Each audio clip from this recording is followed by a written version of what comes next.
নমস্কার। আমি স্বপন দত্ত, বীরভূম জেলায় দুবরাজপুর সন্নিকট গড়গড়া গ্রামের বাসিন্দা। ছোটবেলা থেকেই সাহিত্য নিয়ে আমার ঘোরাফেরা। নদীর তটে ঝুঁকে পড়ার খেজুর গাছের মতো আমিও আছি থমকে।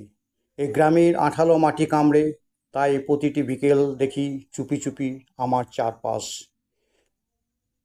নিজের তাগিদ নিয়ে বাড়ি ফেরে, নিজের দিনের কাজ সেরে পাখিরাও উড়ে চলে আকাশে, আকাশের পথ ধরে নিজেদের আলোয়। চারপাশে ক্ষেত, কখনো ভরাট, আবার কখনো শূন্য। সামনে নদী চলে নিজের দুঃখ ঠেলে কাশ ঝোপের ভেতর, আর আমি সব কাজ সেরে ঘুরে ফিরি এই নিশ্চিন্ত বিকেলে শাল নদীর বাঁকে, যেখানে আমার মা, আমার বাবা আশায় ঘর বেঁধেছিল শান্তির খোঁজে। তারপর সেই পথ ধরে এলাম আমরা এই গ্রামে এই স্থানে প্রকৃতির সান্নিধ্যে। ভালো থাকা আর ভালোবাসা, সোনামাটির গন্ধে ভরা এই গ্রাম গড়গড়া। যাই হোক, আমি একটা কবিতা পড়ছি। কবিতা বহু আগের ঘটনা। একটা ঘটনার, তখন 1978 সাল। চারিদিকে বন্যায় জলে পরিপূর্ণ, অনেক কিছু হারিয়ে গেছে। যে যে কবিতাটা আমি পাঠ করব, সেই কবিতাটা তার এক দুঃখিনী মা তার এক পুত্রকে হারিয়েছে বন্যার জলে, নদীতে। তাই তাই ব্যথা